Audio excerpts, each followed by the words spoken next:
It's been a while. Hello, my lovely listeners. So, hold on. Oh my, I'm in rough shape. So I know it's been a while. I apologize. Work has been crazy. Life has been crazy. A few things. It was my birthday and it's just summer. I just did not have time. But I'm back. Things are back to normal-ish. Definitely not normal in the world, I should say. But I hope I'll get back to reading normally. Oh my gosh, my eyes look really red. They're really itchy right now. So, and then of course, I started itching them when I started recording. So, don't mind my itchy eyes. It's allergy season. So, the long-awaited chapter 13 of Eclipse. So, here we go, Eclipse. Mind you, the new Twilight book came out. And I will read that, but it'll be after Breaking Dawn. Because I'm not going to read that before these. So, just know I will read it. But we have to be patient. But I will start uploading consistently again. You won't have to wait 69 days again, I promise. So here we go, Eclipse. We're going to read chapter 13, which is Newborn. And I had someone comment on why it's backwards. It's because I'm using my front-facing camera, and it's more for my editing purposes that I show this. So disregard. But anyway, chapter 13, Newborn. The same thing that happened to your hand, Jasper answered in a quiet voice, repeated 1,000 times. He laughed a little ruefully and brushed at his arm. Our venom is the only thing that leaves a scar. Why? I breathed in horror, feeling rude but unable to stop staring at his subtly ravaged skin. I didn't have quite the same upbringing as my adopted siblings here. My beginning was something else entirely. His voice turned hard as he finished. I gaped at him, appalled. Before I tell you my story, Jasper said, you must understand that there are places in our world, Bella, where the lifespan of the never-aging is measured in weeks and not centuries. The others had heard this before. Carlisle and Emmett turned their attention to the TV again. Alice moved silently to sit at Esme's feet, but Edward was just as absorbed as I was. I could feel his eyes on my face, reading every flicker of emotion. To really understand why, you have to look at the world from a different perspective. You have to imagine the way it looks to the powerful, the greedy, the perpetually thirsty. You see, there are places in this world that are more desirable to us than others. Places where we can be less restrained and still avoid detection. Picture, for instance, a map of the Western Hemisphere. Picture on it every human life as a small red dot. The thicker the red, the more easily those who exist this way can feed without attracting notice. I shuddered at the image in my head, at the word feed, but Jasper wasn't worried about frightening me, not overprotective like Edward always was. He went on without a pause. Not that the covens in the south care much for what the humans notice or do not. It's the Volturi that keep them in check. They are the only ones the southern covens fear. If not for the Volturi, the rest of us would be quickly exposed. I frowned at the way he pronounced the name, with respect, almost gratitude. The idea of the Volturi as the good guys in any sense was hard to accept. The North is, by comparison, very civilized. Mostly, we are nomads here who enjoy the day as well as the night, who allow humans to interact with us unsuspectingly. Anonymity is important to us all. It's a different world in the South. The immortals there come out only at night. They spend the day plotting their next move, or anticipating their enemies. Because it has been war in the South, constant war for centuries, with never one moment of truce. The covens there barely note the existence of humans, except as soldiers noticed a herd of cows by the wayside, food for the taking. They only hide from the notice of their herd because of the Volturi. But what are they fighting for? I asked. Jasper smiled. Remember the map with the red dots? He waited, so I nodded. They fight for control of the thickest red. You see, it occurred to someone once that if he were the only vampire in let's say Mexico City. Well then, he could feed every night, twice, 3 times, and no one would ever notice. He plotted ways to get rid of the competition. Others had the same idea. Some came up with more effective tactics than others. But the most effective tactic was invented by a fairly young vampire named Benito. The first anyone ever heard of him, he came down from somewhere north of Dallas and massacred the 2 small covens that shared the area near Houston. 2 nights later, he took on the much stronger clan of allies that claimed Monterrey and northern Mexico. Again, he won. How did he win? I asked with weary curiosity. Benito had created an army of newborn vampires. He was the first one to think of it, and in the beginning he was unstoppable. Very young vampires are volatile, wild, and almost impossible to control. One newborn can be reasoned with, taught to restrain himself, but 10, 15 together are a nightmare. They'll turn on each other as easily as on the enemy you point them at. Benito had to keep making more as they fought amongst themselves, and as the covens he decimated took more than half his force down before they lost. You see, though newborns are dangerous, they are still possible to defeat if you know what you're doing. They're incredibly powerful physically for the first year or so, and if they're allowed to bring strength to bear, they can crush an older vampire with ease. But they are slaves to their instincts and thus predictable. Usually they have no skill in fighting, only muscle and ferocity.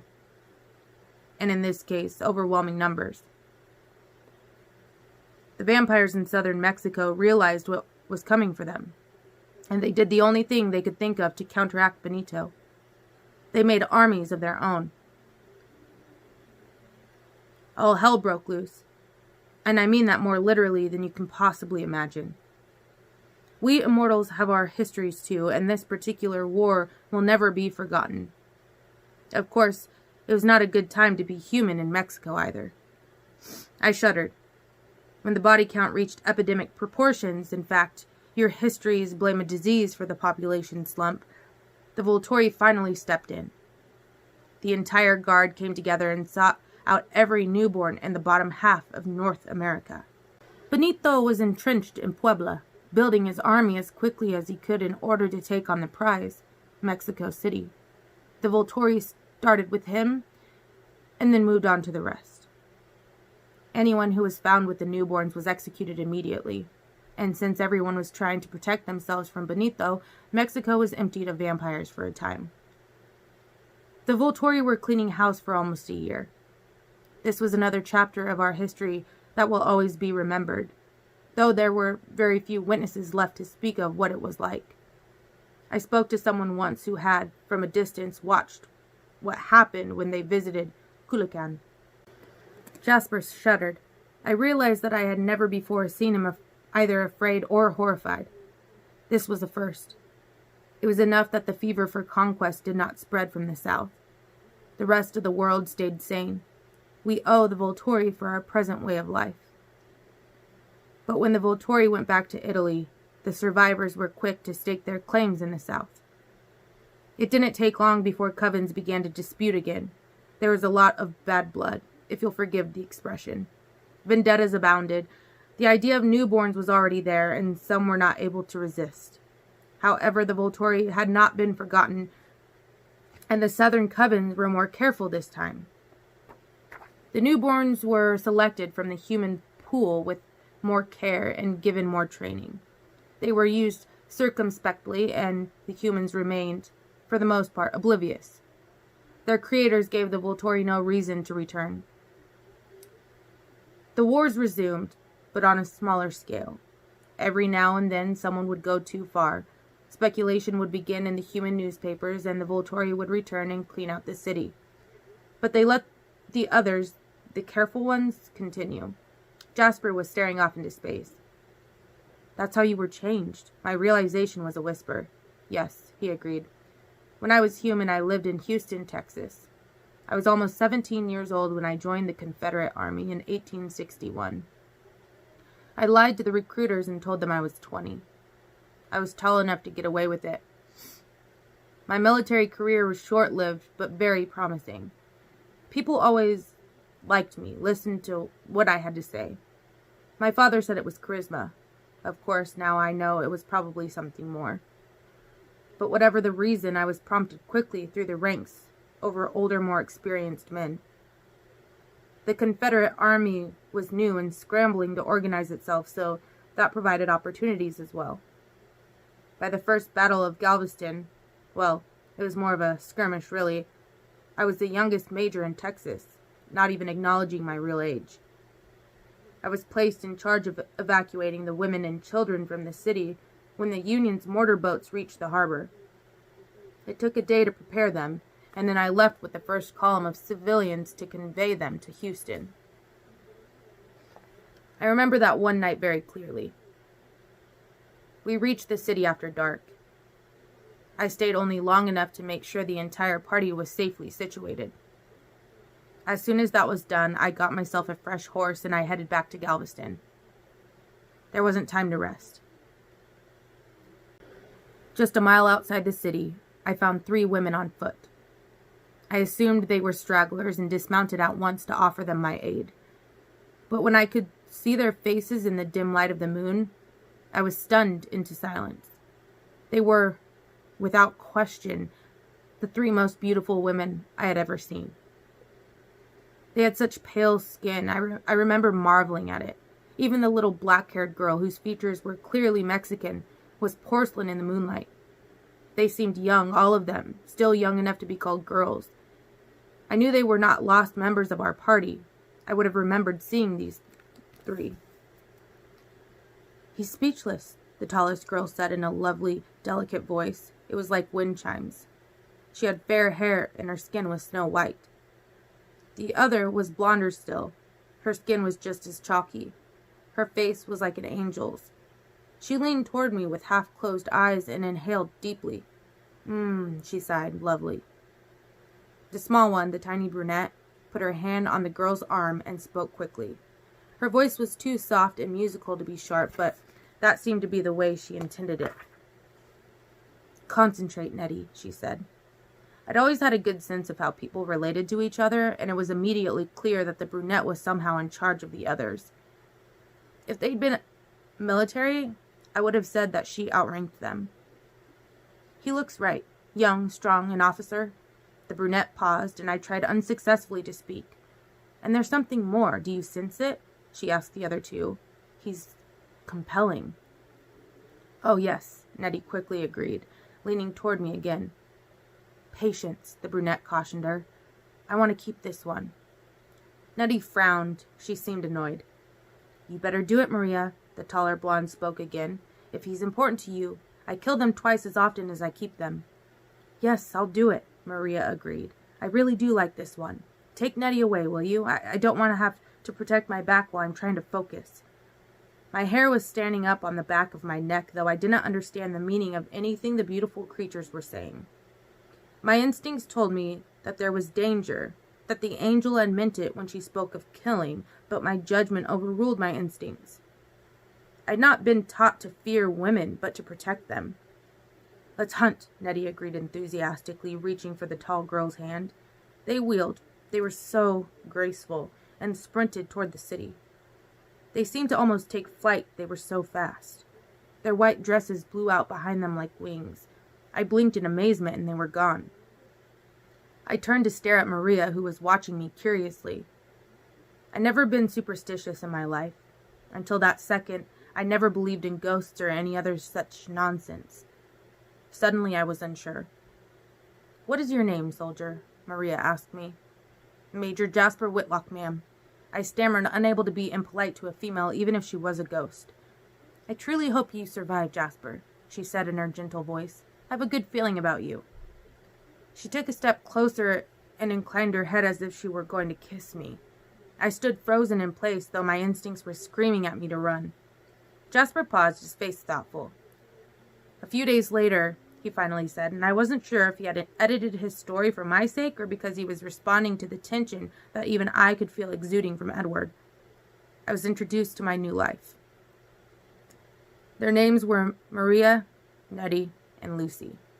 They hadn't been together long. Maria had rounded up the other two. All three were survivors of recently lost battles. Theirs was a partnership of convenience. Maria wanted revenge, and she wanted her territories back. The others were eager to increase their herd lands, I suppose you could say. They were putting together an army and going about it more carefully than was usual. It was Maria's idea. She wanted a superior army, so she sought out specific humans who had potential. Then she gave us much more attention, more training than anyone else had bothered with. She taught us to fight, and she taught us to be invisible to the humans. When we did well, we were rewarded. He paused, editing again. She was in a hurry, though. Maria knew that the massive strength of the newborn began to wane around the year mark, and she wanted to act while we were strong. There were 6 of us when I joined Maria's band. She added 4 more within a fortnight. We were all male. Maria wanted soldiers, and that made it slightly more difficult to keep from fighting amongst ourselves. I fought my first battles against my new comrades in arms. I was quicker than the others, better at combat. Maria was pleased with me, though put out that she had to keep replacing the ones I destroyed. I was rewarded often, and that made me stronger. Maria was a good judge of character. She decided to put me in charge of the others, as if I were being promoted. It suited my nature exactly. The casualties went down dramatically, and our numbers swelled to hover around 20. This was considerable for the cautious times we lived in. My ability, as yet undefined, to control the emotional atmosphere around me was vitally effective. We soon began to work together in a way that newborn vampires had never cooperated before. Even Maria, Nettie, and Lucy were able to work together more easily. Maria grew quite fond of me. She began to depend upon me, and in some ways I worshipped the ground she walked on. I had no idea that any other life was possible. Maria told us this was the way things were, and we believed. She asked me to tell her when my brothers and I were ready to fight, and I was eager to prove myself. I pulled together an army of 23 in the end. 23 unbelievably strong new vampires, organized and skilled as no others before. Maria was ecstatic. We crept down toward Monterey, her former home, and she unleashed us on our enemies.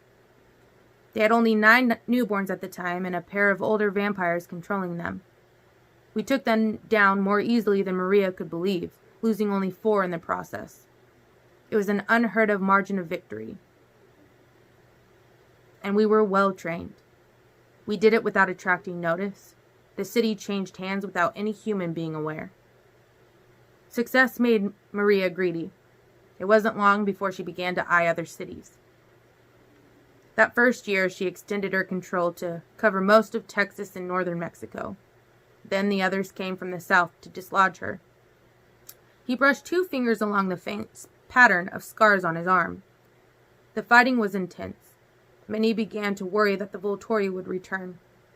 Of the original 23, I was the only one to survive the first 18 months. We both won and lost.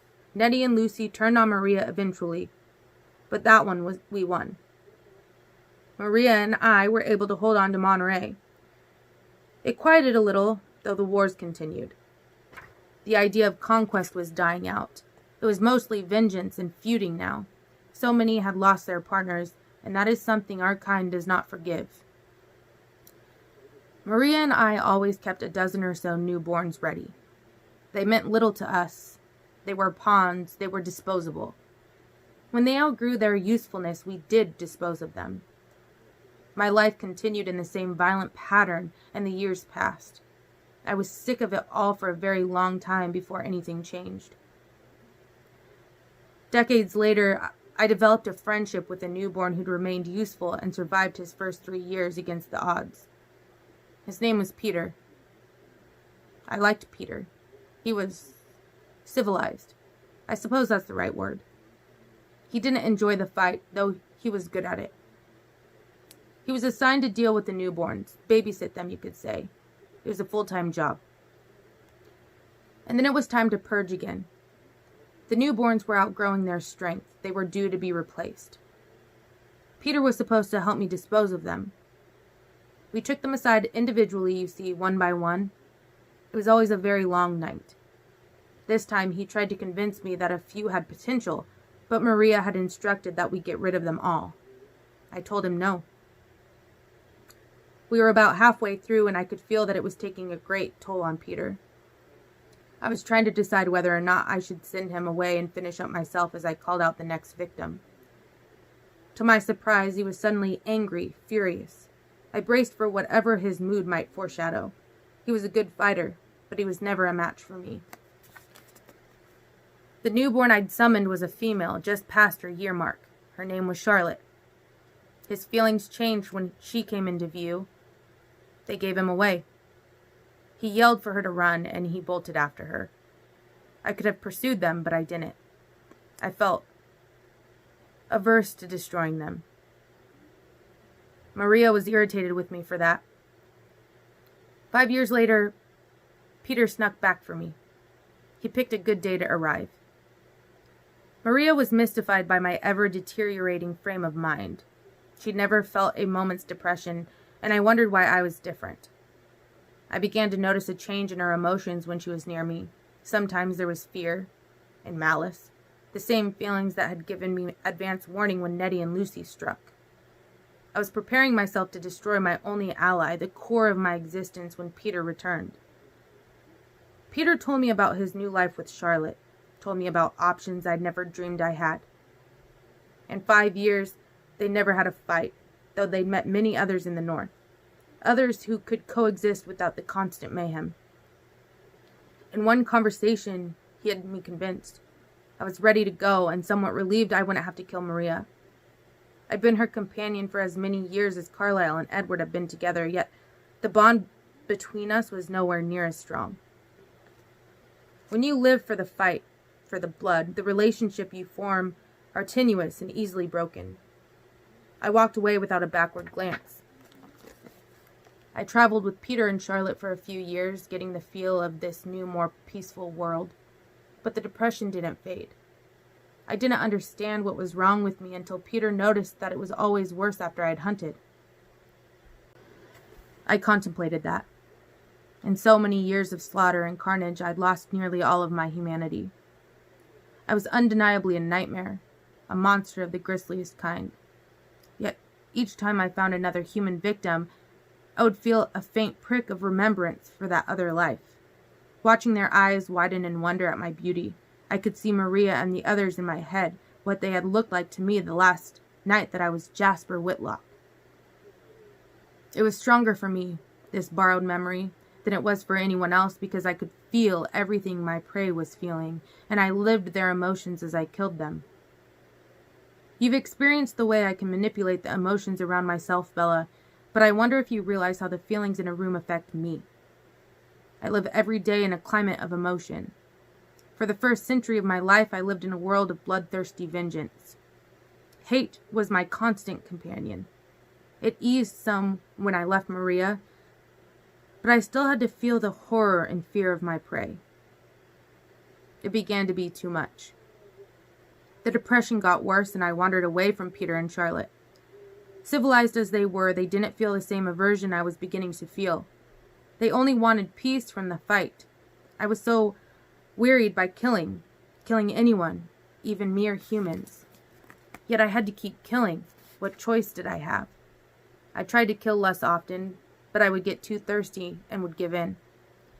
After a century of instant gratification, I found self-discipline challenging. I still haven't perfected that. Jasper was lost in the story, as was I. It surprised me when his desolate expression smoothed into a peaceful smile. I was in Philadelphia. There was a storm, and I was out during the day, something I was not completely comfortable with yet. I knew standing in the rain would attract attention, so I ducked into a little half-empty diner. My eyes were dark enough that no one would notice them, though this meant I was thirsty, and that worried me a little. She was there, expecting me naturally. He chuckled once. She hopped down from the high stool at the counter as soon as I walked in and came directly toward me. It shocked me. I was not sure if she meant to attack. That's the only interpretation of her behavior my past had to offer. but she was smiling, and the emotions that were emanating from her were like nothing I'd ever felt before. "You've kept me waiting a long time," she said. I didn't realize Alice had come to stand behind me. "And you ducked your head like a good Southern gentleman and said, 'I'm sorry, ma'am.'" Alice laughed at the memory. Jasper smiled down at her. "You held out your hand and I took it without stopping to make sense of what I was doing. For the first time in almost a century, I felt hope."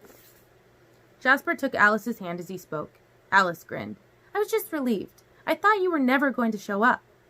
They smiled at each other for a long moment, and then Jasper looked back to me, the soft expression lingering. Alice told me what she'd seen of Carlisle and his family. I could hardly believe that such an existence was possible. But Alice made me optimistic. So we went to find them. "Scared the hell out of them, too," Edward said, rolling his eyes at Jasper before turning to me to explain. "Emmett and I were away hunting. Jasper shows up, covered in battle scars, towing this little freak," he nudged Alice playfully, "who greets them all by name, knows everything about them, and wants to know which room she can move into." Alice and Jasper laughed in harmony, soprano and bass. "When I got home, all my things were in the garage," Edward continued. Alice shrugged. "Your room had the best view." They all laughed together now. "That's a nice story," I said. 3 pairs of eyes questioned my sanity. "I mean the last part," I defended myself. "The happy ending with Alice." "Alice has made all the difference," Jasper agreed. "This is a climate I enjoy. But the momentary pause and the stress couldn't last." "An army," Alice whispered. "Why didn't you tell me?" The others were intent again, their eyes locked on Jasper's face. I thought I must be interpreting the signs incorrectly. Because where is the motive? Why would someone create an army in Seattle? There is no history there, no vendetta. It makes no sense from a conquest standpoint either. No one claims it. Nomads pass through, but there's no one to fight for it. No one to defend it from. But I've seen this before, and there's no other explanation. There is an army of newborn vampires in Seattle. Fewer than 20, I'd guess. The difficult part is that they are totally untrained. Whoever made them just set them loose. It will only get worse, and it won't be much longer till the Volturi step in. Actually, I'm surprised they've let this go on so long. "What can we do?" Carlisle asked. "If we want to avoid the Volturi's involvement, we will have to destroy the newborns. And we will have to do it very soon." Jasper's face was hard. Knowing his story now, I could guess how this evaluation must disturb him. "I can teach you how. It won't be easy in the city. The young ones aren't concerned about secrecy, but we will have to be. It will limit us in ways that they are not. Maybe we can lure them out." "Maybe we won't have to." Edward's voice was bleak. "Does it occur to anyone else that the only possible threat in the area that would call for the creation of an army is us?" Jasper's eyes narrowed. Carlisle's widened, shocked. "Tanya's family is also near," Esme said slowly, unwillingly to accept Edward's words. "The newborns aren't ravaging Anchorage, Esme. I think we have to consider the idea that we are the targets." "They're not coming after us," Alice insisted, and then paused. "Or they don't know that they are?" "Not yet." "What is that?" Edward asked, curious and tense. "What are you remembering?" "Flickers," Alice said. "I can't see a clear picture when I try to see what's going on. Nothing concrete. But I've been getting these strange flashes. Not enough to make sense of. It's as if someone's changing their mind, moving from one course of action to another so quickly that I can't get a good view." "Indecision?" Jasper asked in disbelief. "I don't know." "Not indecision," Edward growled. "Knowledge. Someone who knows you can't see anything until the decision is made. Someone who is hiding from us, playing with the holes in your vision." "Who would know that?" Alice whispered. Edward's eyes were hard as ice. "Arrow knows you as well as you know yourself." "But I would see if they decided to come." "Unless they didn't want to get their hands dirty." "A favor," Rosalie suggested, speaking for the first time. "Someone in the South. Someone who already had trouble with the rules. Someone who should have been destroyed is offered a second chance. If they take care of this one small problem, that would explain the Volturi's sluggish response." "Why?" Carlisle asked, still shocked. "There's no reason for the Volturi." "It was there," Edward disagreed quietly. I'm surprised it's come to this so soon because the other thoughts were stronger. In Arrow's head, he saw me at his one side and Alice at his other. The present and the future, virtual omniscience. The power of the idea intoxicated him. I would have thought it would take him much longer to give up on that plan. He wanted it too much. But there was also the thought of you, Carlisle, of our family growing stronger and larger, the jealousy and the fear, you having not more than he had, but still things that he wanted. He tried not to think about it, but he couldn't hide it completely. The idea of rooting out the competition was there. Besides their own, ours is the largest coven they've ever found. I stared at his face in horror. He'd never told me this, but I guess I knew why. I could see it in my head now, Arrow's dream. Edward and Alice in black flowing robes drifting along at Arrow's side with their eyes cold and blood red. Carlisle interrupted my waking nightmare. They're too committed to their mission. They would never break the rules themselves. It goes against everything they've worked for. They'll clean up afterward, a double betrayal, Edward said in a grim voice. No harm done. Jasper leaned forward, shaking his head. No, Carlisle is right. The Volturi do not break rules. Besides, it's much too sloppy. This person, this threat, they have no idea what they're doing. A first-timer, I'd swear to it. I cannot believe the Volturi are involved, but they will be. They all stared at each other, frozen with stress. Then let's go, Emmett almost roared. What are we waiting for? Carlisle and Edward exchanged a long glance. Edward nodded once. We'll need you to teach us, Jasper, Carlisle finally said, how to destroy them. Carlisle's jaw was hard, but I could see the pain in his eyes as he said the words. No one hated violence more than Carlisle. There was something bothering me, and I couldn't put my finger on it. I was numb, horrified, deathly afraid. And yet, under that, I could feel that I was missing something important. Something that would make more sense out of the chaos. That would explain it. We're going to need help, Jasper said. Do you think Tanya's family would be willing? Another 5 mature vampires would make an enormous difference. And then Kate and Eleazar would be especially advantageous on our side. It would be almost easy with their aid. We'll ask, Carlisle answered. Jasper held out his cell phone. We need to hurry. I'd never seen Carlisle's innate calm so shaken. He took the phone and paced toward the windows. He dialed a number, held the phone to his ear, and laid the other hand against the glass. He stared out into the foggy morning with a pained and ambivalent expression. Edward took my hand and pulled me to the white love seat. I sat beside him, staring at his face while he stared at Carlisle. Carlisle's voice was low and quick, difficult to hear. I heard him greet Tanya, and then he raced through the situation too fast for me to understand much, though I could tell that the Alaskan vampires were not ignorant of what was going on in Seattle. Then something changed in Carlisle's voice. Oh, he said, his voice sharper in surprise. We didn't realize that Irina felt that way. Edward groaned at my side and closed his eyes. Damn it. Damn Laurent to the deepest pit of hell where he belongs. Laurent, I whispered, the blood emptying from my face. But Edward didn't respond, focused on Carlisle's thoughts. My short encounter with Laurent early this spring was not something that had faded or dimmed in my mind. I still remembered every word he'd said before Jacob and his pack had interrupted. I actually came here as a favor to her. Victoria. Laurent had been her first maneuver. She'd sent him to observe, to see how hard it might be to get to me. He hadn't survived the wolves to report back. Though he'd kept up his old ties with Victoria after James's death, he'd also formed new ties and new relationships. He'd gone to live with Tanya's family in Alaska. Tanya, the strawberry blonde. The closest friends the Cullens had in the vampire world. Practically extended family. Laurent had been with them for almost a year previous to his death. Carlisle was still talking, his voice not quite pleading. Persuasive, but with an edge. Then the edge abruptly won out over the persuasion. There's no question of that, Carlisle said in a stern voice. We have a truce. They haven't broken it, and neither will we. I'm sorry to hear that. Of course. We'll just have to do our best alone. Carlisle shut the phone without waiting for an answer. He continued to stare out into the fog. What's the problem? Emmett murmured to Edward. Irina was more involved with our friend Laurent than we knew. She's holding a grudge against the wolves for destroying him to save Bella. She wants... He paused, looking down at me. Go on, I said as evenly as I could. His eyes tightened. She wants revenge, to take down the pack. They would trade their help for our permission. No, I gasped. Don't worry. He told me in a flat voice. Carlyle would never agree to it. He hesitated, then sighed. Nor would I. Laurent had it coming. This was almost a growl, and I still owe the wolves for that. This isn't good, Jasper said.